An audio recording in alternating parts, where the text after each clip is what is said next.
tengo el placer de darles de nuevo la bienvenida al Foro España Innova, que organizamos con la colaboración del Corte Inglés y la Fundación Ramón Areces.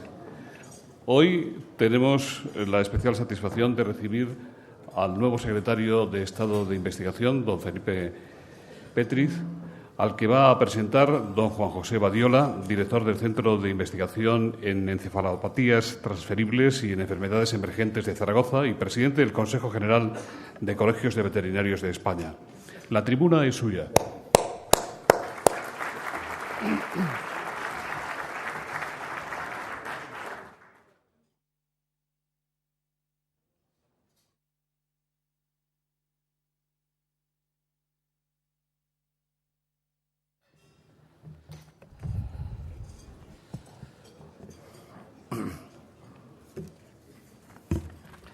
Buenos días a todos los asistentes. En primer lugar, deseo agradecer la invitación que me formula la organización a estar hoy aquí con ustedes en esta mañana y, sobre todo, por el honor que me cabe de poder presentar a don Felipe Petriz Calvo, secretario de Estado de Investigación del Ministerio de Ciencia e Innovación, con el que, pues me viene una relación personal desde hace ya unos cuantos años. Voy a hacer una reflexión breve. Él no sabe lo que voy a decir, o sea que a lo mejor se ruboriza dado su carácter genuinamente aragonés, ¿verdad? Por tanto, parco en los halagos. Y en cualquier caso, todavía algunos comentarios como investigador de a pie que soy, como hombre de este mundo de la ciencia, sobre qué es lo que pensamos la gente que estamos en el día a día. Felipe Petriz nació en agosto del 51 en un pueblecito aragonés de la montaña, del Pirineo, en Aragüés del Puerto. Y es uno de los ejemplos que a mí siempre me gusta citar de la extraordinaria labor que han llevado a cabo, a veces no muy bien agradecida, los maestros españoles. Esos funcionarios públicos que desde hace ya décadas estaban allí distribuidos por la geografía hispana en todos los pequeños pueblos. Y uno de sus misiones importantes, aparte de educar a toda la generalidad de los españoles, era descubrir talentos, descubrir personas. Y eso fue lo que ocurrió con el maestro de Aragüés del Puerto, que descubrió y apostó por este hombre que hoy es secretario de Estado y que rige la ciencia española. No cabe duda que el maestro intuía acertadamente por quién apostaba. Estudió el bachillerato en el Instituto de Jaca, estudió con Domingo Miral, y la carrera de matemáticas, porque es matemático en la Facultad de Ciencias de nuestra Universidad de Zaragoza. La Facultad de Ciencias ha sido uno de los estandartes de nuestra universidad, es una facultad muy reconocida porque ha dado figuras muy brillantes en la ciencia española. Realizó el doctorado en matemáticas, también en este mismo centro, pero yo creo que es bastante ilustrativo el tema que eligió, que fue la aplicación de algunos métodos analíticos y numéricos a la teoría de las perturbaciones con aplicación a órbitas de satélites artificiales. Yo creo que ya era un tema que anunciaba que su inteligencia volaba alto. Es catedrático de matemática aplicada, lo ha sido en el Centro Politécnico Superior de nuestra universidad, que es la Escuela de Ingeniería, que agrupa todas las ingenierías. Y ha sido, ha desempeñado varios cargos, secretarios, director de centros, director de alumnos, relaciones internacionales. Y sobre todo me gustaría destacar algo muy importante que me interesa como universitario. Ha sido siempre considerado un excelente profesor, pero no porque lo digan las autoridades, sino porque lo dicen los alumnos, sus alumnos, que son los mejores jueces. Como investigador, siempre su carrera investigadora estuvo orientada a los aspectos aplicativos de la ciencia. Y así lo demuestran todos los proyectos que han sido sobre todo llevados a cabo con la empresa, a pesar de que la matemática puede pensar algunos que es una cuestión puramente de básica o especulativa. No es su caso. Yo fui rector en la Universidad de Zaragoza entre el año 1992 y el 2000, y esa fue la razón por la cual nos conocimos. Él aceptó ser vicerrector de profesorado de mi equipo. No sé si ustedes, los rectores, que hay alguno por aquí, saben muy bien que eso de ser vicerrector de profesorado no es el mejor puesto en la universidad. Seguramente aquella risa del Otavo, porque lo ha sido rector de Granada, ¿verdad? Y es verdad que es un puesto muy difícil, porque todo el mundo pide, todo el mundo exige, todo el mundo quiere, y claro, hay que saber decir que sí y que no. Pues él lo supo hacer muy bien. Puedo asegurarles que fue un excelente vicerrector y que hizo gala de sus óptimas cualidades como gestor universitario, ¿no? Cuando acabó este periodo, de forma unánime, le propusimos a nuestro equipo como candidato rector. Después la universidad había otros candidatos y elegiría a quien le pareciera. Él fue elegido en el año 2000 y sucesivamente otra vez en el 2004 hasta el 2008. Nuestra universidad solo son 2 periodos. Él, en ese periodo de decir, y lo digo como universitario de a pie, que hizo progresar notablemente nuestra universidad en todos los aspectos, pero sobre todo me gustaría destacar el gran impulso que proporcionó a la investigación. Llevó a cabo un gran trabajo creando nuevos institutos, centros de investigación, y algunos de estos pues tienen un nombre en España y figuran entre los mejores de nuestro país. Fue un excelente rector, una persona muy querida por los universitarios zaragozanos, de los que me cuento, y en general por la sociedad aragonesa. Siempre es un hombre que ha creído en la sociedad. Y esto es muy importante, ¿no? No es un rector que se encumbró, sino al contrario, que estuvo siempre con nosotros, con los universitarios, preguntaba lo que pensábamos, lo que queríamos, y sobre todo con la sociedad en la que nos entroncamos, obviamente, ¿no? Y bueno, en el ámbito de los rectores españoles también, pueden hablar algunos de los que están aquí, fue bien considerado. De hecho, fue elegido presidente de la Red Universitaria de Asuntos Estudiantiles, ámbito que es muy importante para nosotros, obviamente, coordinador del Grupo de Rectores para la Convergencia Europea en el ámbito de titulaciones técnicas en la Comisión de Enseñanzas Técnicas del Consejo de Coordinación Universitaria. Recuerden que fue todo el periodo de adaptación de las ingenierías, de las que tenían las de diplomaturas con la ingeniería superior, es un tema conflictivo y él yo creo que lo llevó esto bien, por lo menos es lo que piensan, en un tema bastante complicado.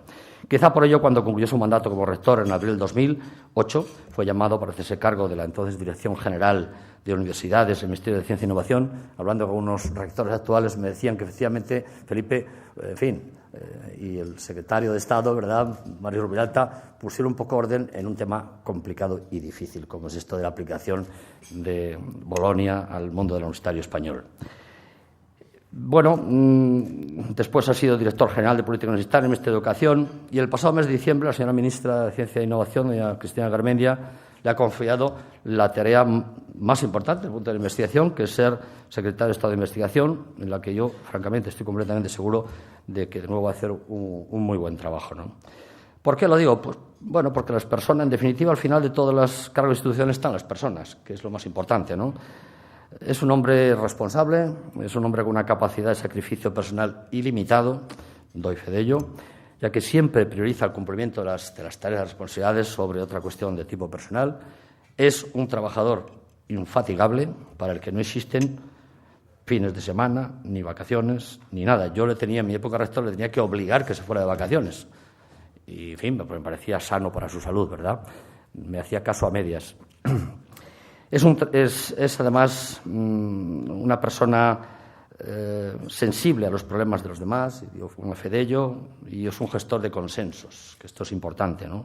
Es un hombre, sobre todo, también, que yo creo que todo el mundo valora, leal a los proyectos, leal a las personas con las que se compromete, y yo también, insisto, puedo dar buena fe de ello, ¿no?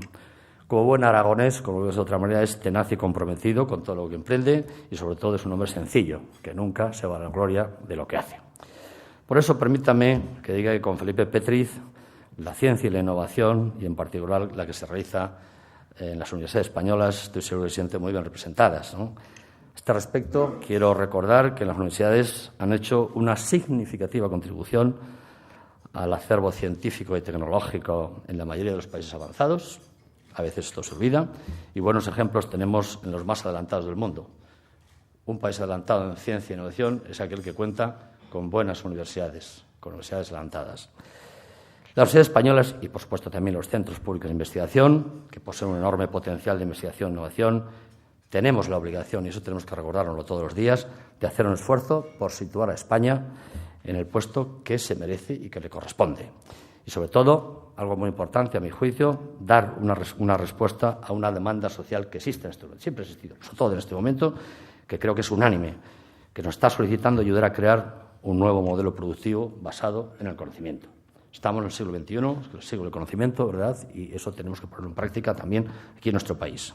Ello implicará, en unos casos, una reorientación de nuestros objetivos, porque es verdad que a veces, pues, en fin, los universitarios y los investigadores tenemos una imaginación muy amplia, ¿no? Y estos deben estar dirigidos a investigar para resolver problemas de la sociedad española, que es la que nos financia y la que nos apoya. Todos debemos tenerlo claro.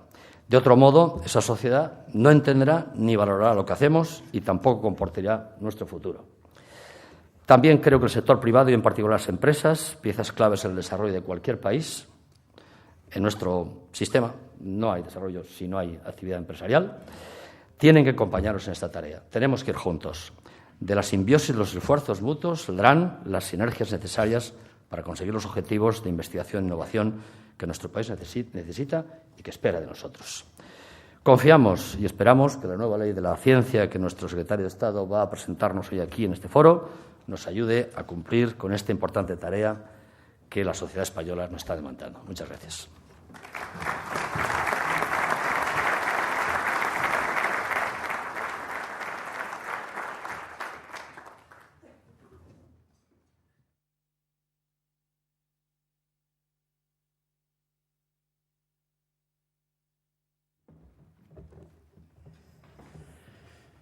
Buenos días a todas y todos.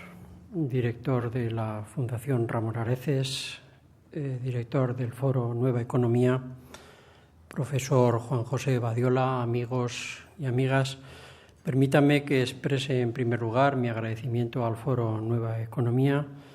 Muchas gracias, don José Luis Rodríguez, por permitirme participar en este prestigioso foro, exactamente cuando cumplo 3 meses justos como secretario de Estado de Investigación. Y algo he oído de esos 100 días que se suele conceder a los que se incorporan a un cargo de estas características y, por lo tanto, esta oportunidad la valoro enormemente porque para mí también supone dar cuenta de esos primeros 100 días, aproximadamente 100 días, de mi trabajo como secretario de Estado. Muchas gracias también a la Fundación Ramón Areces, a su director Raimundo Pérez en particular, y muchas gracias, amigo, maestro, profesor Badiola, querido Juan, por tus palabras de presentación. Han podido observar que traer un amigo para presentarme, pues supone, primero, en este caso, una sustitución de una entrega total al trabajo diario del profesor Badiola. Él habla de mi dedicación. Conocen todos ustedes, o la mayoría de ustedes, también la suya, y que haya sustituido unas horas para estar aquí con todos nosotros, se lo quiero agradecer muy sinceramente. Y a todos ustedes, pues muchas gracias también por compartir este rato en la mañana de hoy. Yo espero responder con humildad a las expectativas que ustedes han podido depositar en esta sesión. Voy a comenzar mi intervención con una breve historia que creo puede ilustrar la situación de nuestra sociedad hoy y que nos puede mostrar también las alternativas que tenemos ante nosotros. Cuando recuerdo esta historia, pues me asaltan también los sentimientos como montañés que soy, que nos ha recordado Juan Badiola, sentimientos de respeto a las montañas, a sus recursos naturales y a las gentes que viven en ellas. La historia nos enseña que pocas sociedades que van derechas al abismo son capaces de verlo con antelación. En su libro Colapso, el científico estadounidense Jared Diamond nos ilustra con varios ejemplos de esta falta de visión.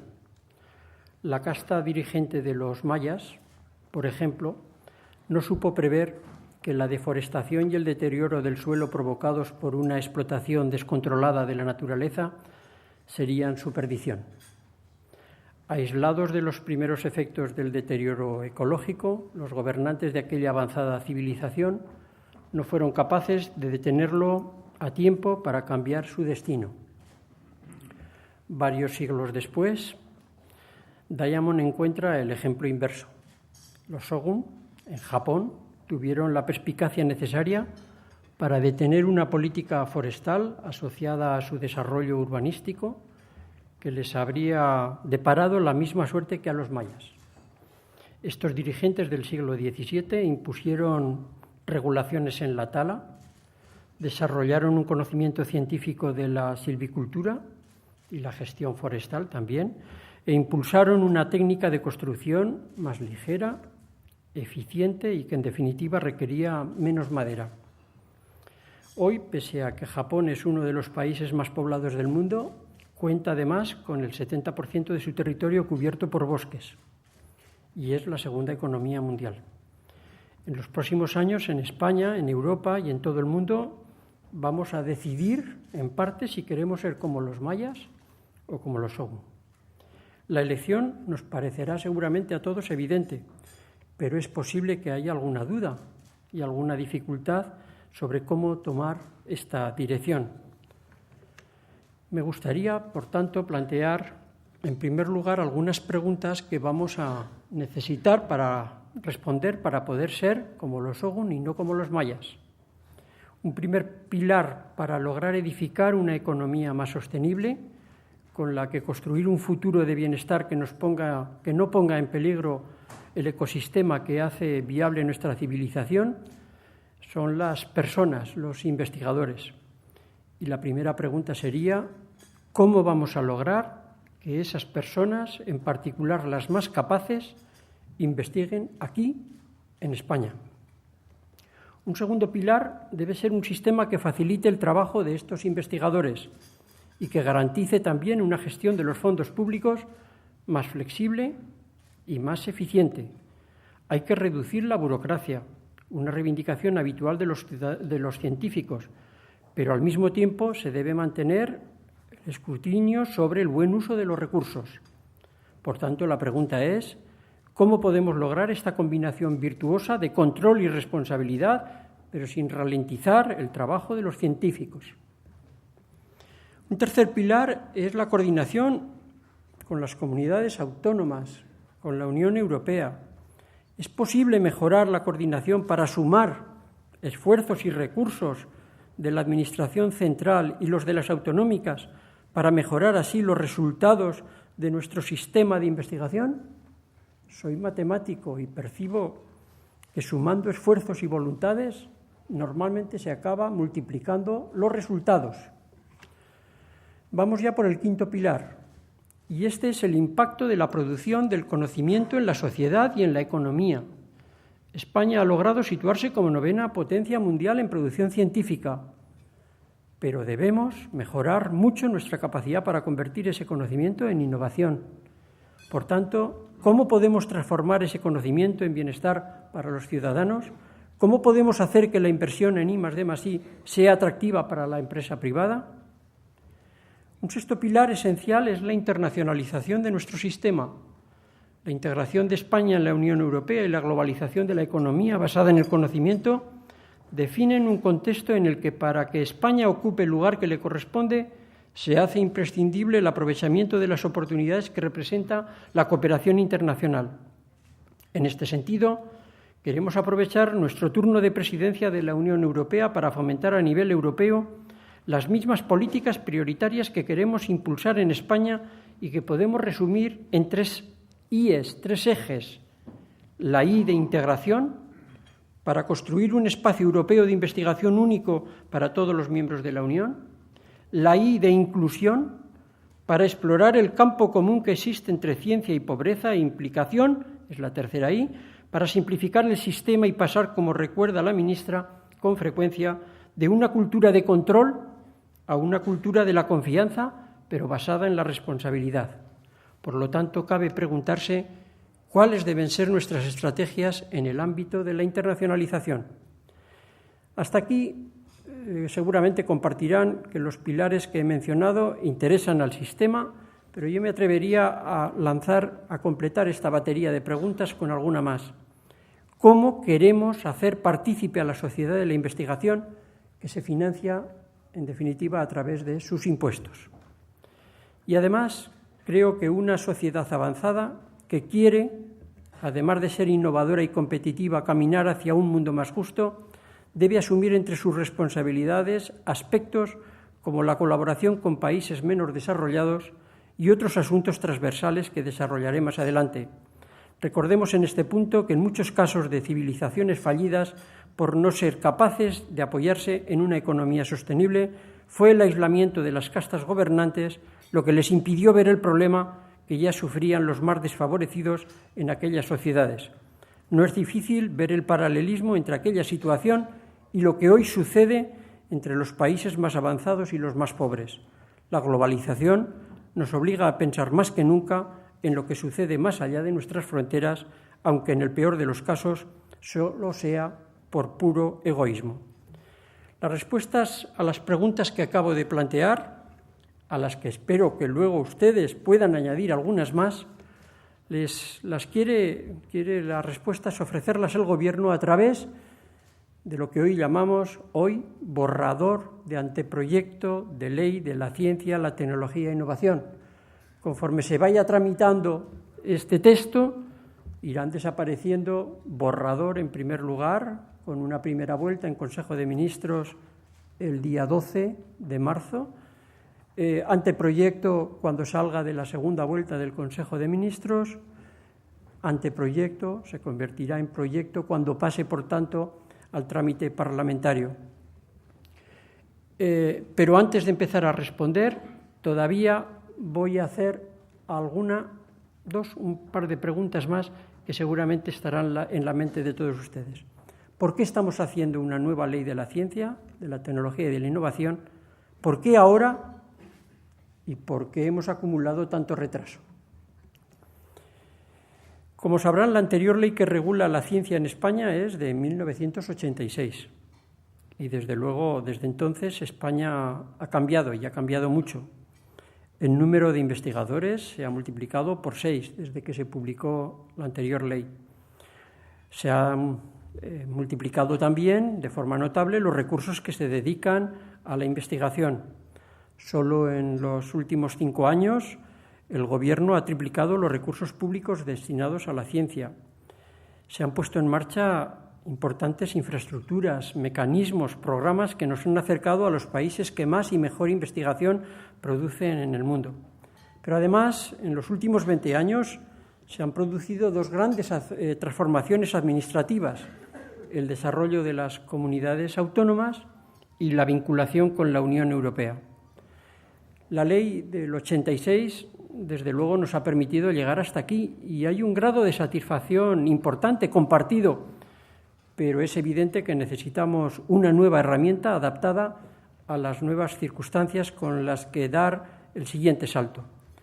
Como se ve, la situación, desde luego, ha cambiado mucho. Esta ley debe transformar el sistema de ciencia, tecnología e innovación, y cuando una ley es transformadora, y esta tiene la voluntad de ser de forma importante, ha de ser meditada, ha de ser consensuada, y eso lleva un tiempo. Una ley seguramente menos transformadora, con menos ambición, hubiera sido más rápida, pero seguramente menos útil.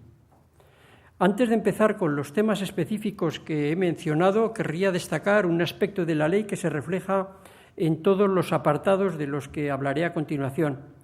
Esta norma, tal y como se menciona en su exposición de motivos, tiene en cuenta la pluralidad de agentes que conforman hoy el sistema, junto a las universidades, a los organismos públicos de investigación, hospitales, empresas. Responsables, este conjunto, de la mayor parte de la actividad, en la actualidad tienen un papel muy destacado otros agentes, como centros de investigación adscritos a las comunidades autónomas, a la Administración General del Estado o a ambas en muchos casos. Los centros tecnológicos, los parques científicos y tecnológicos y las instalaciones científico-técnicas singulares, entre otros. Para este extenso conjunto de agentes, la ley establece disposiciones de carácter general y garantiza, en todo caso, el principio de neutralidad por el cual ningún agente debe resultar privilegiado debido a su adscripción o naturaleza jurídica. El primer aspecto fundamental de esta ley quiere responder a esa primera pregunta que enunciaba: ¿cómo vamos a atraer y retener el talento? En la ley se entra de lleno en la regulación de la carrera científica, algo fundamental para atraer a los jóvenes a la ciencia.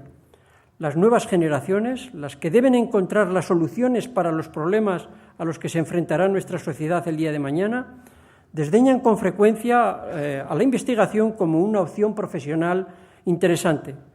Y tenemos que cambiar esta percepción, y para ello hemos diseñado una carrera previsible y queremos que sea atractiva.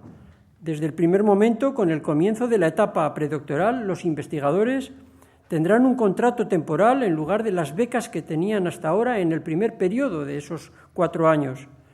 Esto les va a proporcionar una cotización completa a la Seguridad Social con todos los derechos. Como el paro, ahora tendrán 14 meses de desempleo, al acabar ese contrato temporal frente a los 6 que tenían antes con la condición de beca, o el derecho a las bajas por maternidad. El contrato mejora además las posibilidades de encontrar trabajo más adelante, ya que tiene un efecto positivo en ese currículum del científico. Además, para incentivar a los empleadores en esta etapa, el Estado está contemplando la deducción del 30% en la cuota de contribución por contingencias comunes en los 4 años de contrato. Esta sustitución de becas por contratos solo existe en algunos de los países más avanzados, Suecia, Noruega o Francia entre ellos. El martes, en el Consejo de Competitividad de la Unión Europea en Bruselas, España ha solicitado a los países miembros que considerasen la extensión de los derechos sociales a los investigadores en toda su carrera profesional, incluida en la etapa de formación predoctoral, tal y como reivindicamos en la nueva ley. Los ministros europeos allí reunidos han acogido bien esta demanda y han acordado impulsar una mejora de estas condiciones laborales de los investigadores, entre ellas la extensión de la cobertura social y el establecimiento de pensiones complementarias para promover una carrera científica europea. El segundo paso de la carrera investigadora que hemos querido regular con esta ley es el contrato de acceso al sistema. Actualmente, y a modo de ejemplo, conocen la modalidad de contratos Ramón y Cajal, temporales, con una duración de 5 años, que se ofrece para ampliar esa demanda de doctores y tecnólogos por el Sistema Español de Ciencia y Tecnología. En el marco de la carrera científica definida en esta ley se van a definir las convocatorias para cumplir este objetivo. Estos contratos estarán sujetos a una evaluación que, si se supera, permitirá al investigador acceder también al funcionariado en los organismos públicos de investigación o también a las plazas de funcionario de los cuerpos docentes en el sistema universitario. Este sistema, desde luego, es más previsible. Ofrece una mayor certidumbre a los investigadores que esperamos animará a que más científicos brillantes se dediquen su talento a producir conocimiento de calidad excelente en España. Con esta regulación queremos retener también a los mejores entre los nuestros, pero pretendemos captar también mejores externos. También queremos atraer a esos grandes investigadores españoles o extranjeros que trabajan en otros lugares. Para eso se ha creado el contrato de investigador distinguido, una herramienta que permitirá a los centros de investigación y a las universidades hacer contratos lo suficientemente interesantes para atraer a figuras internacionales de la investigación capaces de marcar diferencias. Hasta ahora, las instituciones españolas apenas tenían capacidad para competir con otros grandes centros de investigación del mundo. Si importante es una definición de una carrera científica, a mi juicio, espero que sea compartido, es las mejoras en la movilidad. No se puede continuar con una mayoría de investigadores que permanecen durante toda su vida en su mismo centro. Las nuevas ideas, las más potentes, surgen de la hibridación, del contacto entre investigadores que se pueden enriquecer con los conocimientos del resto. Asimov dijo en una ocasión que la frase más emocionante que se puede escuchar en ciencia, la que anuncia la mayoría de los descubrimientos, no es eureka, es qué curioso. Los puntos de vista de los otros, los puntos de vista que permiten cambiar el ángulo desde el que se observa un problema, son un atajo hasta esta segunda exclamación. La nueva ley quiere derribar muchas de las barreras a la movilidad que dificultan esta hibridación. Los investigadores podrán moverse dentro del sistema público, entre los diferentes organismos públicos de investigación, también entre estos y las universidades, algo que por ahora era casi imposible, más en un sentido que en otro, y desde luego movilidad del sistema público también al sistema privado. Además, para mejorar tanto la movilidad como la excelencia en la investigación, el sistema retributivo de los investigadores estará ligado a las evaluaciones continuas. No nos contentamos con que esta movilidad se produzca dentro de España, también queremos que llegue a Europa y al resto del mundo, y en particular para fortalecer la apuesta competitiva de la Unión Europea frente a otros países, apostamos por facilitar la movilidad de los investigadores por toda la Unión dentro del marco del Espacio Europeo de Investigación. El martes pasado, también en Bruselas, dimos un paso en esta dirección en la que tenemos que seguir caminando, para comenzar a tomar medidas concretas que eliminen las barreras a la movilidad de los investigadores en Europa. España introducirá este tema de debate al Consejo Formal de los Ministros de Empleo de la Unión Europea que se celebrará el lunes en Bruselas. No sé si habrá muchos precedentes de consideración de una propuesta desde la ciencia en un Consejo Formal de los Ministros de Empleo. Me temo que es la primera ocasión. Para facilitar el trabajo de los investigadores y gestionar mejor los fondos que aportan, en definitiva, todos los ciudadanos, se crea una agencia estatal de investigación que garantice un marco estable de financiación y permita incorporar las mejores prácticas internacionales en materias de fomento y evaluación de la investigación científica. Este tipo de agencias están presentes en los países líderes en producción científica a los que queremos seguir los pasos, como Francia, Dinamarca o Reino Unido. Más autonomía, menos burocracia, pero con la misma transparencia y rendición de cuentas en las evaluaciones a posteriori, que juzgarán los resultados obtenidos durante la investigación. Esta agencia permitirá una gestión más moderna, eficiente e integrada de los recursos públicos destinados a la I+D, algo de especial importancia en estos tiempos de crisis. Otro ámbito en el que la ley es transformadora y que también servirá para mejorar la eficiencia de nuestro sistema es la coordinación entre los sistemas autonómicos de ciencia y tecnología y el estatal. Reconocemos así la existencia de lo que llamamos un sistema de sistemas. Antes de hablar de cómo será esta coordinación después de la ley, quiero señalar varias colaboraciones destacadas entre la Administración central y la autonómica que ya están en marcha o lo van a estar en breve, que además son experiencias positivas, buenas prácticas que nos ayudarán a avanzar en ese objetivo de lograr una mayor coordinación. En el marco de las actuaciones en materia de infraestructuras científicas y tecnológicas singulares, se ha asegurado la financiación plurianual a largo plazo de una gran instalación de impacto como es el sincrotrón ALBA. Esta infraestructura, financiada por el Gobierno de España y la Generalitat, va a suponer una inversión de 200 millones de euros. Las investigaciones que se llevan a cabo en este acelerador de partículas, que se inaugurará el próximo 22 de marzo, servirán para investigar aspectos básicos de comportamiento de la materia y podrán tener aplicaciones en el diseño de fármacos o el análisis de contaminantes. Este año esta instalación contará con una subvención nominativa del Gobierno de más de 13,5 millones de euros. Un segundo ejemplo de colaboración entre las autonomías y la Administración central es la red Iris-Nova, un despliegue de una red óptica sobre fibra oscura para satisfacer las necesidades de conectividad avanzada de la comunidad científica española. Esta red pretende armonizar la red nacional con las autonómicas para que las universidades, los centros de investigación y las instalaciones científico-técnicos singulares de toda España estén más cerca unos de otros para mejorar así la comunicación y hacer más fácil compartir información. Esta red está financiada por el Ministerio de Ciencia e Innovación y las ayudas del FEDER y tienen un presupuesto previsto hasta el 2013 de 138 millones de euros. Son solo dos ejemplos de fructuosa colaboración entre comunidades y Administración central, pero el nuevo sistema de gobernanza reflejado en la ley pretende mejorar esta colaboración y coordinación, evitando que se dupliquen esfuerzos, que se maximice sobre todo el rendimiento, logrando que se maximice el rendimiento de los fondos públicos. Se crea el Consejo de Política Científica y Tecnológica y este órgano coordinará la política científica de todas las administraciones.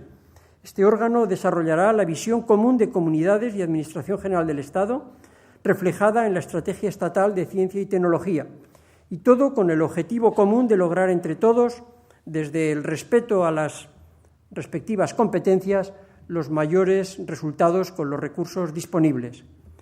Otro de los objetivos de la ley es comenzar a corregir el déficit que tiene el sistema español de ciencia y tecnología a la hora de convertir el conocimiento en innovación y la poca participación del sector privado en la inversión en I+D. Esta ley complementa también aspectos de la Ley de Economía Sostenible, donde ya se han introducido mejoras sobre la creación de empresas tecnológicas desde el sector público, el abaratamiento de los costes de las patentes, el compromiso con la compra pública innovadora y la mejora de incentivos en actividades de innovación. La ley introduce también, nuestra ley, la Estrategia Estatal de Innovación, un nuevo instrumento de cooperación entre las administraciones y el resto de los agentes pensado para crear un entorno favorable a la innovación y también su planificación. Otro de los déficits que se quiere paliar con la nueva normativa es el relativo al mecenazgo, un tipo de financiación esencial para la ciencia en los países más avanzados y que en España es muy reducido. Con la nueva ley se reconoce el carácter prioritario del mecenazgo en materia de investigación y desarrollo, como sucede con el mecenazgo artístico. Como voy desgranando, los objetivos que queremos cumplir con esta ley entroncan con la agencia de la Presidencia Española de la Unión Europea.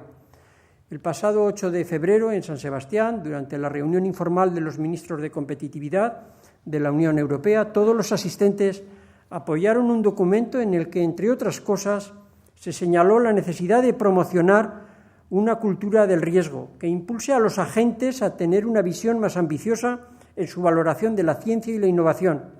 La aversión al riesgo tiene también una componente cultural, pero se puede comenzar a mitigar desde las administraciones ofreciendo a los agentes herramientas como la mejora de la regulación, el refuerzo del papel de la compra pública y la creación de nuevos fondos de capital riesgo. Nuestro interés por poner en valor y fomentar la innovación se encuadra dentro de la Estrategia Europa 2020.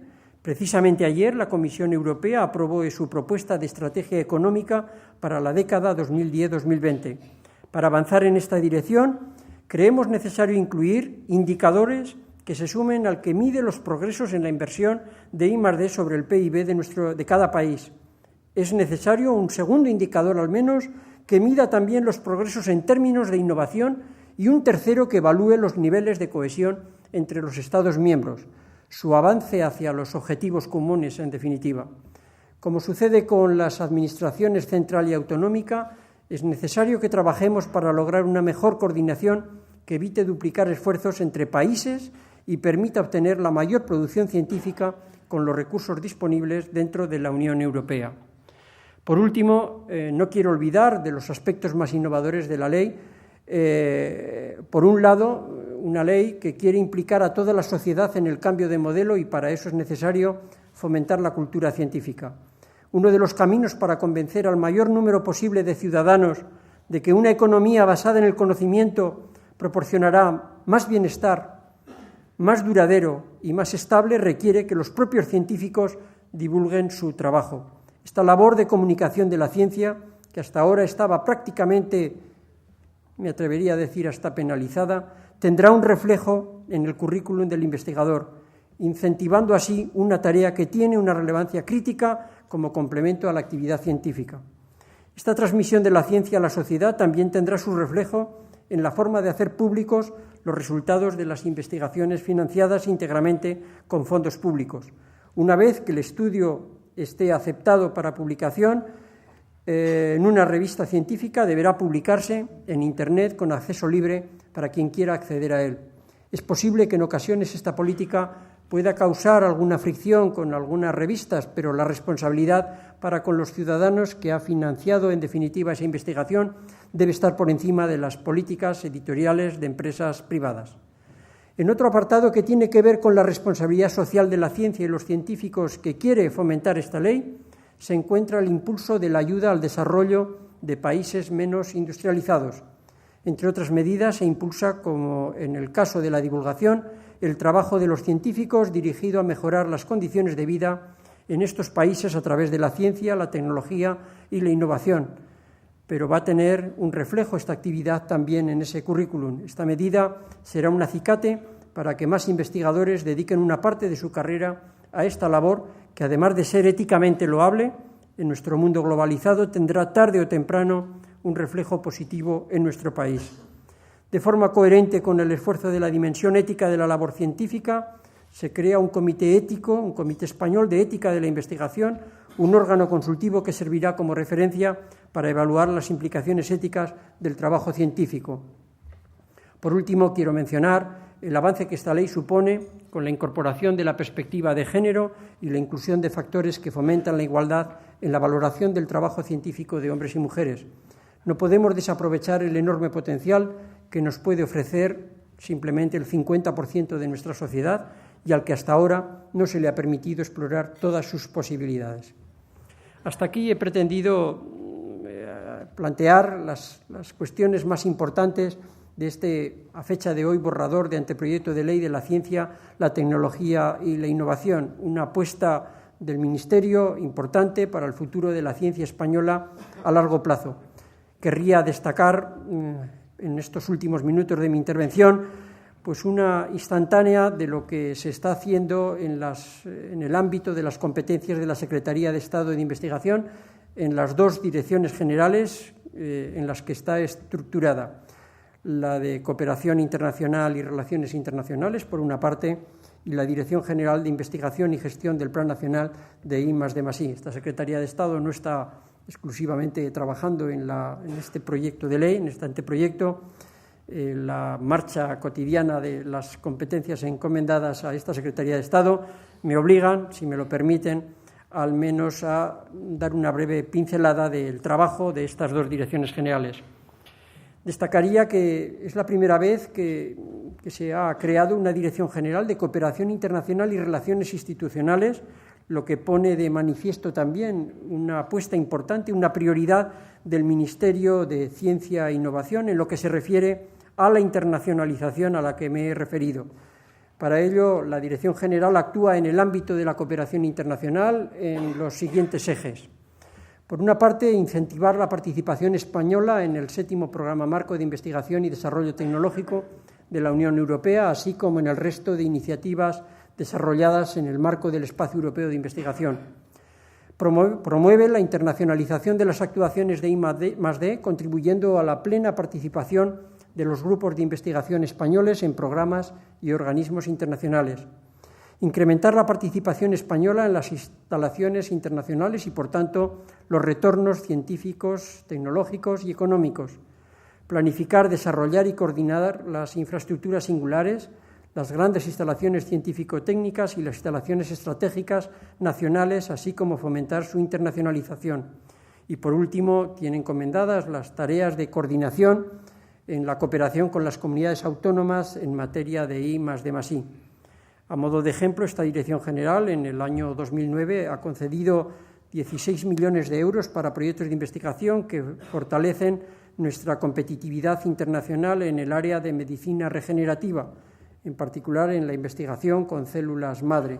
Junto a estos 16 millones que fueron a parar a universidades, organismos públicos de investigación, fundaciones y consorcios, se han concedido 13,7 millones más para infraestructuras. En este mismo apartado se han concedido 15,5 millones de euros para impulsar el entorno de excelencia en física de neutrones.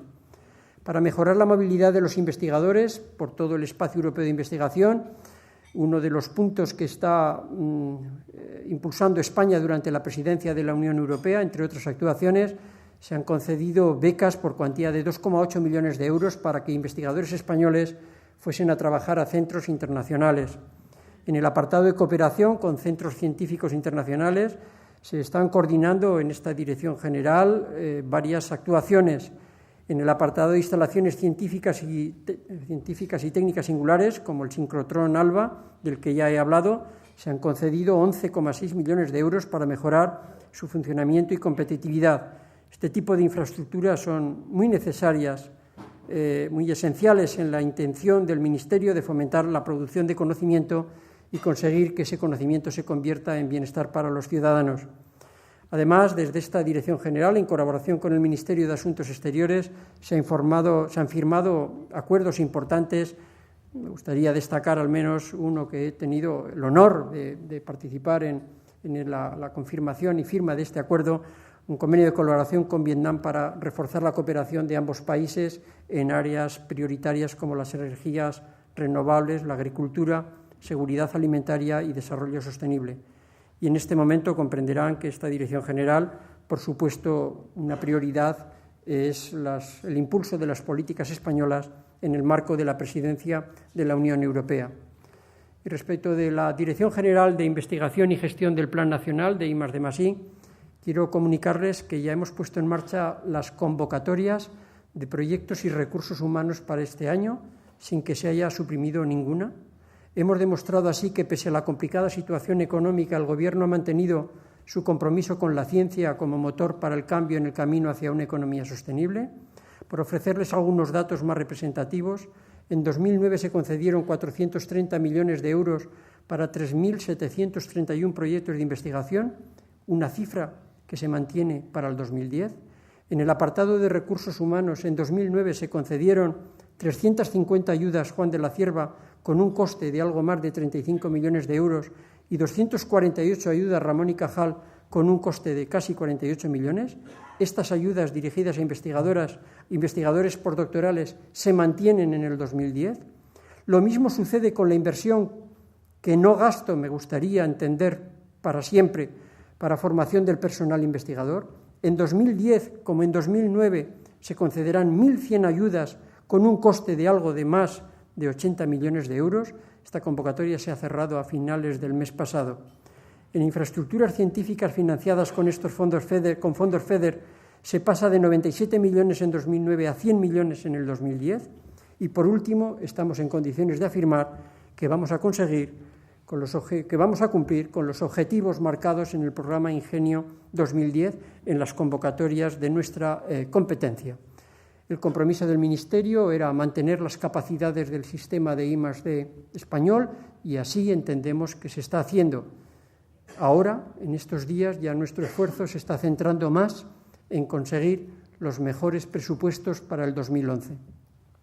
He comenzado esta intervención recordando la historia de éxito de los shogun japoneses.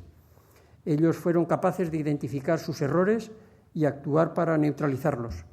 Nosotros hoy tenemos una gran cantidad de información, tenemos las condiciones para reconocer la dirección adecuada. Ahora debemos poner la voluntad de recorrer ese camino. Esta ley que hoy se ha desglosado, las intenciones de esta ley, pretende ser una herramienta con la que salir de este brete. En estas semanas, desde el Ministerio, estamos buscando, creemos que estamos avanzando, ese pacto entre todos para legitimarla y hacerla verdaderamente útil. Antes les he planteado unas preguntas y he pretendido plantear mis respuestas, las respuestas del Gobierno. Espero ahora sus preguntas y espero que algunas hagan exclamar ¡qué curioso! Muchas gracias.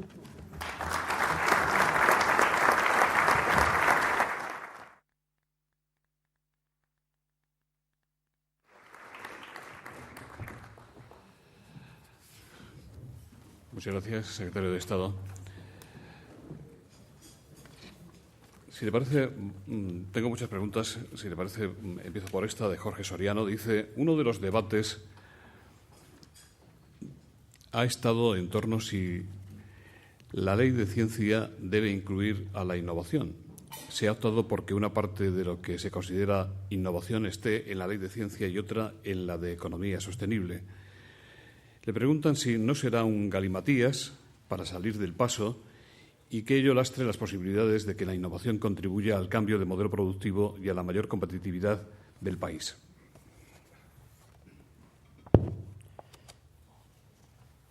Efectivamente, en las últimas semanas he tenido ocasión de participar en muchas reuniones en las que se ha debatido esta cuestión.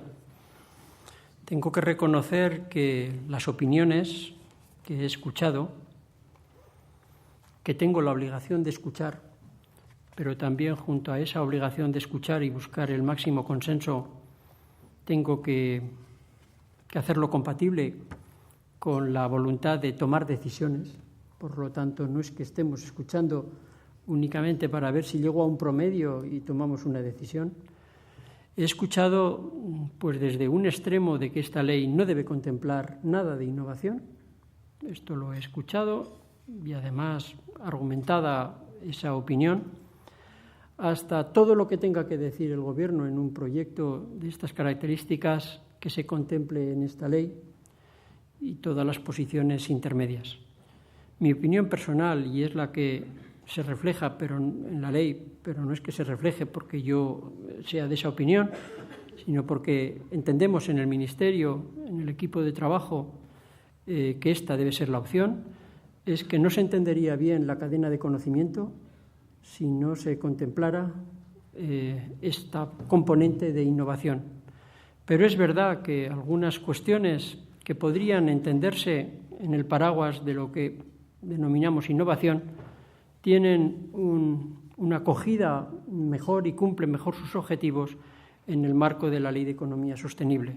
Por lo tanto, se ha optado por una redacción que incluye unos artículos referidos a la innovación en esta ley, pero paralelamente se están tratando también en la Ley de Economía Sostenible otros aspectos que, como digo, entendemos también con argumentos jurídicos que encajan mejor allí. Objetivos. Primero, que se salve la dificultad técnica de la tramitación, que se está hablando de unos aspectos que afectan en 2 proyectos de ley. Esto tiene solución y la estamos contemplando y, por lo tanto, que no se perciba que va a haber, desde luego, galimatías, ¿no? Habrá coherencia, habrá decisión y hay apuesta por la innovación en el sentido que estamos pretendiendo. Pero es verdad que se van a complementar con aspectos en la Ley de Economía Sostenible y en la Ley de Ciencia, Tecnología e Innovación. Con micrófono, por favor, don Federico Mayor Zaragoza, presidente del Comité Científico de la Fundación Ramón Areces. En realidad ya acaba de contestar en parte a lo que era mi pregunta, porque tenemos que aprender a emprender, como ha dicho muy bien, y por tanto saber muy bien que el riesgo sin conocimiento es peligroso, pero que el conocimiento sin riesgo es inútil. Y tenemos que procurar saber cómo pasamos el conocimiento a la innovación. Y esto creo que ha sido uno de los aspectos que ha tratado. Pero conozco bien el marco europeo, y el marco europeo también no nos da precisamente el ejemplo en relación especialmente a Estados Unidos y a Japón de cómo somos realmente capaces de ir de la mano de los emprendedores para transformar el conocimiento en aplicación. Esto se aborda, porque me he leído el proyecto, se aborda en el título 3, capítulo 2, y también en la disposición adicional 20ª, que es la que trata concretamente de la relación con las patentes, con la ley de patentes. Y yo me preguntaba si lo trataba suficientemente la ley, pero como me acaba de contestar, veo que hay una relación muy directa con la Ley de Economía Sostenible. Muchas gracias. Muchas gracias por su intervención y por su presencia aquí, que quiero destacarla. Me gusta mucho la expresión aprender a emprender. Y cuando alguien tiene que aprender a emprender es que tiene que tener maestros de la emprendiduría o de esa profesión, si me permiten la expresión. Y es difícil tener buenos maestros de emprender. En el espacio universitario se está abordando en este momento, ya pues, prácticamente en su etapa final, esa reforma que hemos dado a llamar Espacio Europeo de Educación Superior, y quiere reforzar también esta formación en este tipo de competencias y capacidades. Soy de los que opinan que maestros de la emprendeduría los hay, de los que han pasado por las aulas universitarias, pero también de los que no han pasado por las aulas universitarias, de los que enseñan, pero enseñan capacidades de esfuerzo, de sudor, si se me permite la expresión, y que fruto de ese trabajo y de ese esfuerzo personal han llegado a generar una actividad empresarial importante. Tenemos que ser capaces de incorporar en esos maestros también a estos, aunque no sean profesores, aunque no sean profesores funcionarios, aunque no sean profesores de carrera, pero que tienen mucho que aportar al sistema. Y, por lo tanto, soy tan partidario de que esta ley debe contemplar la componente de innovación, que la cuidaremos, primero respetando, no lo he señalado, pero cuando se aprobó la Constitución no se hablaba de innovación, se hablaba de ciencia y tecnología. Pero luego se han desarrollado unos estatutos de autonomía que hablan de innovación y con competencias en innovación. Por lo tanto, no es sencillo abordar este tema y decir todo lo que nos parece que podríamos decir de innovación, porque hay cosas que no se pueden decir, porque tenemos que ser respetuosos con ese marco competencial. Por lo tanto, en la voluntad de incorporar la innovación en esa cadena de conocimiento hasta donde se pueda para cumplir los objetivos que seguramente compartiremos. También con micrófono, por favor, don Jesús Vanegas, presidente de la asociación que agrupa a las empresas de innovación electrónica.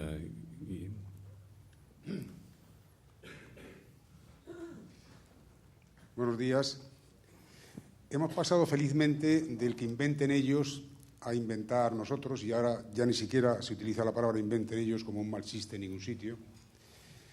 España en los últimos 10 o 15 años ha avanzado muchísimo en producción de ciencia y en reconocimiento de esa producción en los órganos y en las instituciones más importantes, pero tenemos un desafío muy importante y es convertir la ciencia en algo que de verdad interese a la economía y la sociedad. Hay un consenso doctrinal muy amplio que afirma que si Occidente es rico y el resto del mundo fue pobre, no fue porque no hubiera ciencia en el resto del mundo. En el mundo árabe, en el mundo chino, hubo mayor progreso científico que en Occidente. Pero estas civilizaciones no fueron capaces de convertir la ciencia en innovación, en tecnología y en riqueza. Lo que caracteriza a nuestra civilización, su riqueza, su florecimiento y su peso en el mundo, es que hemos sido capaces de convertir la investigación científica en progreso económico. En ese sentido, yo creo que en España tenemos un doble desafío. Primero, convertir la ciencia que produce el mundo universitario en actividad económica. Y al efecto se me ocurre una propuesta. En Estados Unidos existe un ranking de los ingresos que tienen las universidades por su producción científica. ¿Por qué no hacemos una cuenta de debe y haber y el Estado pone más dinero a los centros investigadores y universitarios que más provecho le saquen? ¿Por qué no se avanza en la comunicación de la producción científica con el mundo empresarial? Yo soy empresario y sufro las consecuencias. ¿Por qué estamos tan separados? Y por último, no basta eso. Es necesario que España ponga de pie algo que siempre hablamos, pero nunca hacemos nada, que es un sistema, una industria de capital riesgo que financie las nuevas ideas, las nuevas empresas y las conviertan en riqueza. Gracias. Hemos avanzado también en España mucho en otra cosa, y es en el apoyo público a las empresas innovadoras a través del CDT de Innova. Y los dos desafíos yo creo que son aprovechar que el conocimiento científico universitario se convierta en una realidad y luego financiar el progreso de esa realidad empresarial. Muchas gracias, don Jesús. José Manuel González Buesa, de Serinedia, el director, también había hecho una pregunta en un sentido parecido. ¿En qué medida van a fomentar desde la nueva ley y desde la agencia estatal este trípode formado por la investigación, la universidad y la empresa, y qué incentivos van a ofrecer a las compañías privadas? Me gustaría aclarar en primer lugar que en los debates ciencia e innovación, organismos públicos de investigación, empresas, me gustaría decir en primer lugar que cuando defendemos la incorporación de la componente de innovación, de hecho la ley en este borrador que estamos manejando en este momento, una de las novedades respecto del borrador de hace unos meses es la incorporación de innovación, por lo tanto es un cambio sustancial que demuestra pues, la voluntad de incorporar este eje, pero no querría que esa incorporación nos llevara a entender que solamente se puede hacer la ciencia que termina en innovación. Me refiero a que por investigación oímos y participamos en debates en los que se habla de investigación básica, de investigación orientada.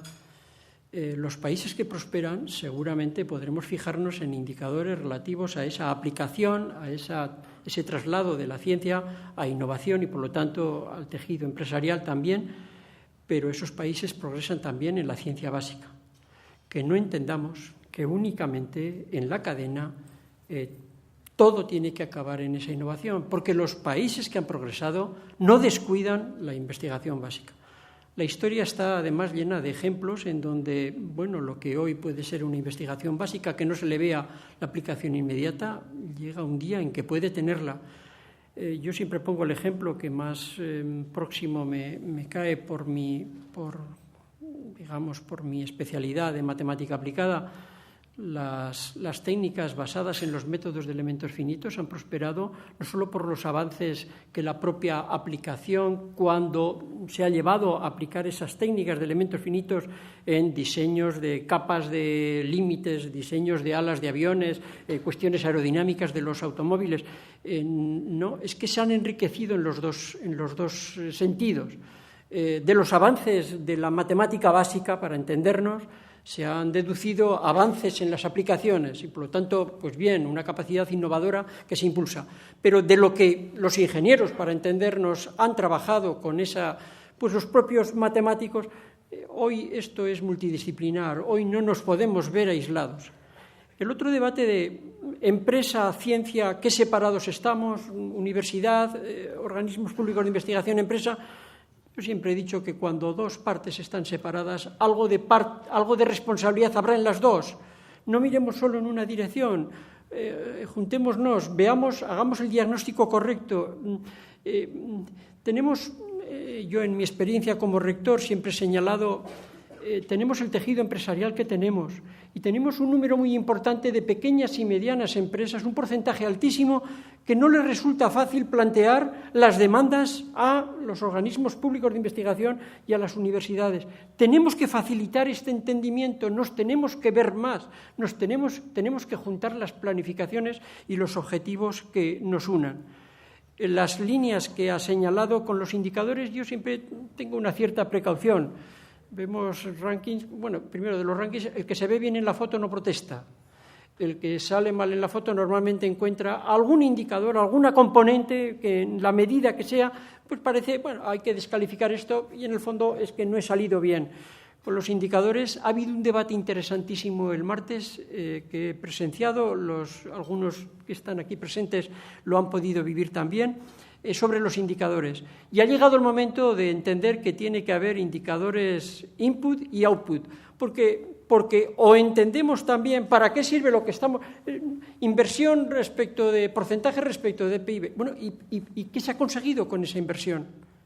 No gasto, inversión. Por lo tanto, algunos indicadores que ha señalado, pues creo que se van a incorporar de forma natural. Y respecto de las ventajas, habría que sumar las que proporciona esta ley en el ámbito que le ha correspondido y las de la propia Ley de Economía Sostenible, que complementadas las dos, creo que sale una batería de propuestas que en términos de beneficios, creo, para las empresas, van a estimular estos objetivos que señalaba. Secretario, queda pendiente el aspecto por el que se interesaba el director de la agencia Servimedia, que es incentivos concretos para la investigación en empresas. Augusto Rodríguez Villa, de Alga Energy, una empresa que trabaja en el campo de la investigación para la aplicación energética de las algas, le pregunta cómo prevé o va a prever la nueva ley de ciencia promover la movilidad del investigador desde el ámbito público, OPIs, universidad, al privado, que, en opinión de don Augusto, es la forma más eficiente de que el conocimiento llegue a la sociedad. Sin duda, cuando he hablado de la carrera, en esa breve presentación de lo que son los criterios generales o principios generales, he destacado que me parecía importante la propia definición de la carrera, pero también la movilidad. La ley está contemplando, desde luego, movilidad entre organismos públicos de investigación, entre organismos públicos de investigación y universidades, organismos públicos de investigación, en los dos sentidos, pero también cuestiones relativas a excedencias temporales y también incentivando. Bueno, tendemos a pensar que el sistema científico, una persona empieza una carrera científica y ya en ese itinerario que ha marcado el Boletín Oficial del Estado no va a salir de allí. Esta ley lo que pretende es, como digo, esa movilidad entre organismos públicos y universidades, pero también con medidas específicas para estancias temporales en el tejido productivo, en las empresas temporales y, por qué no decirlo, que ya no vuelvan al sistema público, porque si no vuelven es porque están satisfechos con el trabajo que están realizando desde el todo punto de vista, desde el económico, desde el personal y, por lo tanto, también impulsará esa movilidad hacia el exterior con objeto de levantar el tejido empresarial desde la ciencia. José Luis González Valvé, presidente de Tecniberia, con micrófono. Sí, ahora mismo se lo facilitan. Seguramente el señor González Valvé se va a referir también a las... Sí, buenos días. Muchas gracias al secretario de Estado. Yo creo que alguna de las cuestiones que pensaba plantear ya ha adelantado él una respuesta. Yo he tenido la fortuna, antes de presidir Tecniberia, de trabajar 20 años en la Comisión Europea como funcionario, encargado de la financiación de infraestructuras en España. Y nosotros en Bruselas teníamos la seguridad de que cuando alguien inyectaba un euro en el sistema español de gestión de obra pública, al final se encontraba en la carretera con 90 y muchos céntimos. Es decir, el indicador de resultado mostraba una eficiencia enorme de ese clúster, ingeniería, construcción y buena administración pública. No tenemos la seguridad en absoluto de que al inyectar el euro en otros sistemas españoles, por ejemplo, del que nos ocupamos hoy, al final nos encontremos con un resultado de tanta eficiencia como el que ocurría en el clúster. En consecuencia, yo creo que la primera reflexión es mejorar la eficiencia del sistema, no seguir inyectando dinero en el sistema, sino antes asegurarse de que efectivamente el sistema es eficaz. El sistema o el metasistema, porque evidentemente son más de un sistema los que parece que están ahora en juego. Y la segunda cuestión se refiere a Tecniberia, por ejemplo, agrupa 300 empresas de ingeniería presentes en 130 países del mundo. Todo esto que ahora se habla del nuevo modelo de sostenibilidad, de I+D+I, de exportación, yo creo que algunas empresas españolas lo tienen en el ADN desde siempre. Entonces, a mí me da un poco de lástima no estar más próximos, por ejemplo, en la redacción de este anteproyecto de borrador de la Ley de la Ciencia, porque además creo que hay dos indicadores muy gráficos de cuál es el resultado. Uno, evidentemente, es el número de patentes, que, como sabe el secretario de Estado, estamos muy lejos de la posición que nos correspondería. Y hay otro todavía más tremendo, que es el retorno que obtenemos del programa marco de I+D, donde estamos menos de la mitad de lo que nos correspondería por cuota. Entonces, yo le brindo al secretario de Estado la posibilidad de que hablemos y de que, efectivamente, podamos trabajar conjuntamente para mejorar la eficiencia del sistema y los resultados. Gracias. Como estoy de acuerdo plenamente con el diagnóstico que ha planteado, me uno a esa voluntad de colaboración. El recorrido del texto que hoy hemos esbozado en esta intervención el recorrido va a ser de meses. Por lo tanto, seguro que vamos a encontrar ese punto de reflexión común que compartamos, porque lo estamos haciendo con las comunidades autónomas, ayer con los responsables de todas las comunidades autónomas en materia de ciencia, tecnología, investigación e innovación. Lo estamos haciendo con las organizaciones sindicales, con los jóvenes investigadores, con el tejido empresarial. Por lo tanto, a lo largo de este periodo seguro que vamos a encontrar un momento en el que, porque compartimos esa voluntad de querer enriquecer este documento para que dé mejor respuesta a las demandas de un diagnóstico que compartimos, como decía. Luis González, Noemi Gómez, de la agencia EFE, y Laura Martínez, de Europa Press, le quieren preguntar, para variar de tema, del telescopio, acerca del telescopio. Dice, el Ministerio ha presentado su candidatura para emplazar en Canarias el futuro telescopio gigante y le preguntan si cree que la oferta española superará a la de Chile, quién pondrá los 300 millones de euros que nos darían ventaja, teniendo en cuenta que el Gobierno de Canarias ha dicho que no puede poner su parte. Noemí dice, ¿conoce usted el resultado de la reunión de la ESO en relación con el nuevo telescopio? ¿Cuál es? ¿En qué puesto está España?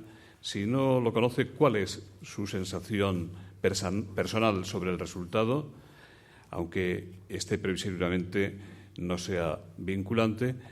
Y desde Europa Press, como le decía antes, le pregunta en qué proceso se encuentra la selección de candidaturas. Efectivamente, es una instalación que, primero, no creo que a estas alturas nadie no pueda reconocer el interés que puede tener el conseguir en España esta instalación, por el impacto económico y social, no solo en las Islas Canarias, sino para España. Yo tendría que hablar en este momento, y lo voy a hacer brevemente, pero creo que se entenderá. Podríamos hablar de criterios científicos, podríamos hablar de criterios económicos y podríamos hablar de criterios políticos, ¿por qué no? De los científicos tengo que decir que tendremos que respetar, porque estamos convencidos de que el trabajo de la valoración de los aspectos científicos se va a hacer con rigor científico. Por lo tanto, cuando ese organismo haga la evaluación en términos científicos, estamos convencidos de que lo va a hacer bien. Y, hombre, el mundo de la ciencia normalmente ha planteado históricamente quejas de que las decisiones basadas en criterios científicos se cambien por criterios políticos. Por lo tanto, yo lo único que estoy diciendo es que son componentes distintas. La componente económica de los potenciales candidatos, en este caso Chile y España, pues son también muy importantes, porque estamos hablando de una instalación que supone un coste de puesta en funcionamiento, no del mantenimiento posterior, de puesta en funcionamiento de más de 1.000 millones de euros. Estamos hablando de una cosa que de hoy a mañana pues podamos decir aquí están los 1.000 millones. Y la tercera cuestión son las posibilidades que de forma política se pueda influir en la medida que corresponda. Bueno, pues de los términos económicos, el Ministerio tiene un criterio general con las comunidades autónomas de compartir el coste de este tipo de instalaciones, compartir al 50%. Pero Canarias dice que no. No, Canarias dice que esto es una apuesta importante para España y para Canarias y pone en un documento su aportación económica. Y como el Gobierno de España ha entendido que poniendo la misma cantidad no resulta una candidatura competitiva, pues hemos dicho que frente a una aportación del Gobierno de Canarias que supone del orden de 50 millones, que se destinarían fundamentalmente a las mejoras de acceso a la instalación, estoy hablando de carretera, de cuestiones de instalaciones de corriente eléctrica, agua y demás, esto es del orden de 50 millones y el Gobierno ha dicho, pues completamos hasta 300 en especie para que esta inversión suponga también posibilidades de que nuestro tejido empresarial, muy competitivo precisamente en las cuestiones que hay que fabricar, pues resulte finalmente una candidatura competitiva. Junto a esto, pues en los últimos días nos dicen que parece que como esto sí que es competitivo desde el punto de vista económico, que queda la labor diplomática. Bueno, pues haremos lo que creemos que tenemos que hacer, que para eso somos políticos. Me preguntaba si sé cómo va la decisión. Lo que tengo es confirmación de que hoy hay una primera comunicación en la página web de eso, diciendo cómo ha ido la sesión que terminó ayer. No será definitiva, como bien nos señala la persona que pregunta, y si va a resultar ganadora, solo puedo decir que me gustaría que resultara ganadora y que vamos a hacer todo lo posible para que sea ganadora, pero que en el análisis se entienda los tres aspectos y bien diferenciados. Desde Perdón, su tierra. no he tenido ocasión, antes de venir aquí, si ya se ha publicado en la web. Cabría la posibilidad de que ya Creo estuviera. que hay algún colaborador suyo aquí, puede hacerlo y así nos hace partícipes a todos. Desde su tierra, desde el Heraldo de Aragón, Jesús Morales le pregunta cómo lleva el proyecto para poner en marcha el Instituto de Investigación sobre el Cambio Climático. Y desde ese primer día le dicen que la Comisión Europea ha aprobado el cultivo de una nueva patata transgénica que ecologistas y consumidores ya han tachado de peligrosa, y si recomendaría o desaconsejaría usted un cultivo de ese tipo, ¿no?, en España, cultivos transgénicos. Respecto de la primera cuestión, se generó un grupo de expertos que se les encomendó la elaboración de un documento que hablaba de planificación, de análisis, de concreción de objetivos de este centro comprometido por el Gobierno y además en relación con las instalaciones de un edificio, en particular el pabellón de España de la exposición internacional. Ese trabajo ya está hecho, ese documento está siendo analizado por la Secretaría de Estado de Cambio Climático y por la Secretaría de Estado de Investigación, y en las próximas semanas tenemos la intención de hacer una presentación, se hará en Zaragoza, en donde además de presentar el resultado de ese trabajo, intentamos, y eso es lo que estamos haciendo en este momento, concretar ya cuestiones relativas a la sede, cuestiones relativas a la selección, a la concreción del proyecto científico, también a la selección del responsable científico del proyecto, y no me aventuro a decir la semana en la que esto va a tener lugar, pero sí en las próximas semanas, de acuerdo con el compromiso del Gobierno.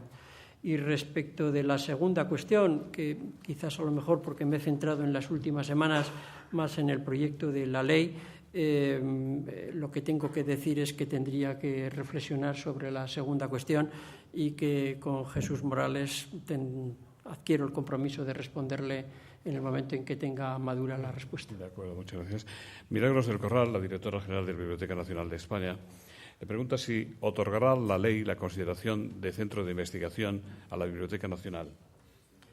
Se nos ha planteado, y además legítimamente, como no va a ser así, por parte de otros ministerios, cuestiones relativas al reconocimiento de organismo público de investigación para determinados organismos que hemos de entender que también hacen investigación, y no le puedo contestar en este momento con un sí o con un no. Le puedo contestar que en la Secretaría de Estado estas solicitudes, que en particular el Ministerio de Cultura nos ha trasladado, las estamos analizando conjuntamente con este ministerio para dar la mejor respuesta. Hemos hablado de universidades, del papel de la universidad en la investigación y en la innovación, y yo quiero invitar, para que finalice el turno de intervenciones, al rector Juan Antonio Jimeno Ullastres, el rector de la UNED, que se refiere a este tema. Muchas gracias, José Luis. Bueno, lo primero, desde las universidades, cuando se separaron las competencias de universidades en investigación e innovación, hubo un cierto desgarro, ¿no? Y en ese sentido tengo que manifestar que estamos mucho más tranquilos al saber que en la Secretaría de Estado de Investigación está Felipe Petriz y en la de Universidades está Mario Rubiralta, porque estamos seguros que la coordinación va a ser importante, ¿no?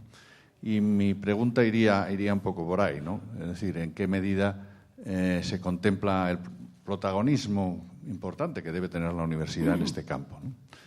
Y tras esta pregunta pongo sobre la mesa un par de comentarios o preocupaciones ligados a la reflexión sobre la eficiencia y los recursos económicos, ¿no? Yo creo que todos coincidimos en que hay un amplio tramo de eficiencia que avanzar, pero también es verdad, la pregunta que me hago es hasta qué punto los malos tiempos y el principio de coste cero no pueden estar haciendo limitar las ambiciones que seguramente se tenían al emprender la ley de la ciencia, ¿no? Y en este sentido también quiero felicitar al secretario de Estado porque ha conseguido darle el acelerón final que parecía que nunca llegaría, ¿no? Y desde esa perspectiva también de eficiencia, otra pregunta que queda en el aire es, bueno, esta agencia que se va a crear, primero, no cuesta dinero, incremento presupuestario, y cómo se relaciona con el propio ministerio. Es decir, qué ajustes se supone que pueden suponer para evitar duplicidades y evitar lo que pasa a veces, que no sabes a qué ventanilla y te van mandando de una ventanilla a otra, ¿no?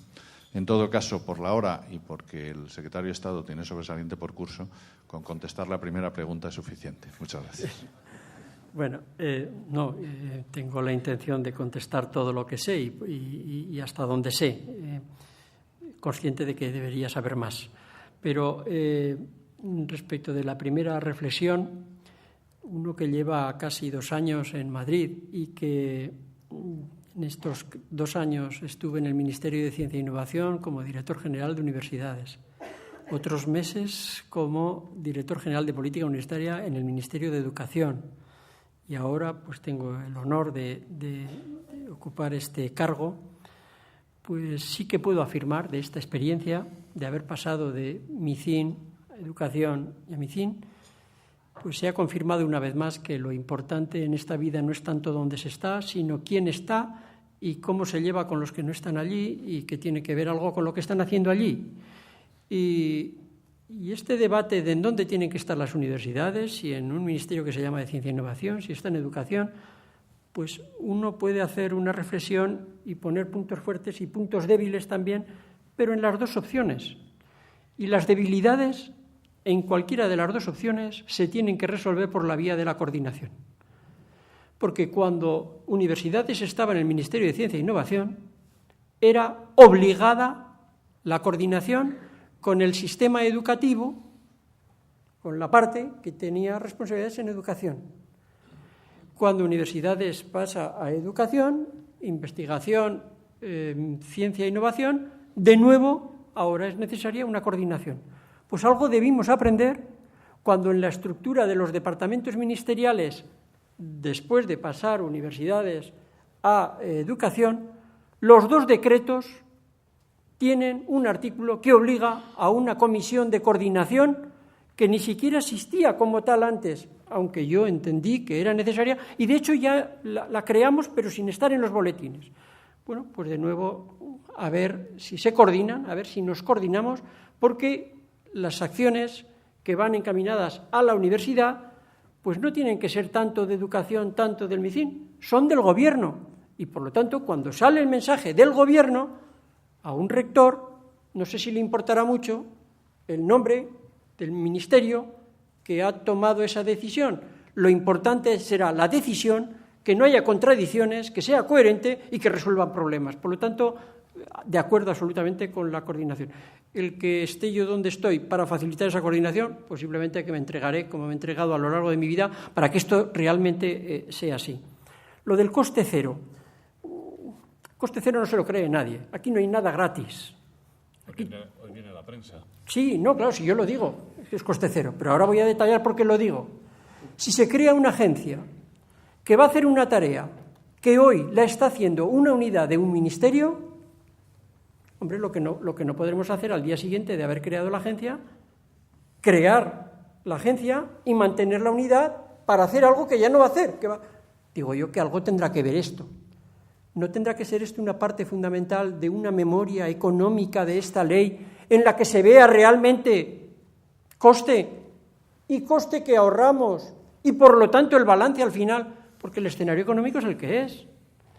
Estamos en condiciones ahora para apuntar una apuesta que suponga, pues a lo mejor si ponemos lo que cuesta la cosa o lo que nos gustaría que costara la cosa, pues igual resulta que no la sacamos. Hay que apostar con el escenario económico que tenemos. ¿Y qué se está diciendo con ese coste cero de la agencia?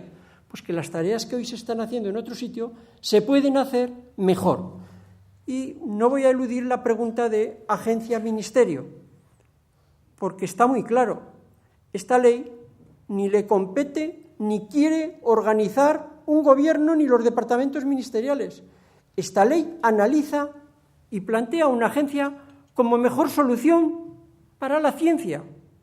Dudamos de que esta agencia configurada como se configura, por cierto, créanse que va en serio, porque como tantas leyes han apuntado ya que se crea la agencia y no la hemos visto, esta va en serio. El día que se tramite este proyecto de ley, habrá un borrador de estatutos de la agencia, que creo que es la mejor prueba de que esto va en serio, si además va el documento de estatutos.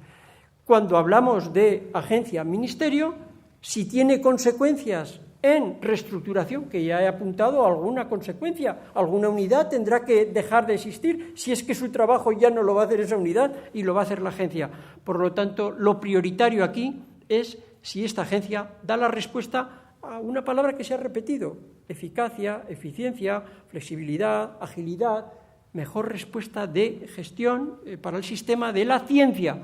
¿Que esto tiene consecuencias en una reestructuración? Pues el tiempo dirá, y además lo hará quien lo puede hacer y está legitimado para ello. ¿Quién es? El presidente del Gobierno, digo yo, no sé, creo.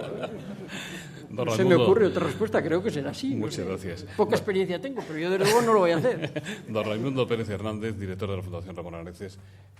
Muchas gracias, una vez más, en nombre del Grupo El Corte Inglés y de la Fundación Ramón Areces. Me complace empezar mi batería de agradecimientos. El primero a José Luis Rodríguez por el acierto que ha tenido en la oportunidad de haber invitado hoy al secretario de Estado de Ciencia en un tema de enorme actualidad, no solo el debate que está sobre la mesa sobre la ciencia e innovación, sino el debate actual sobre el contenido de la ley de la ciencia.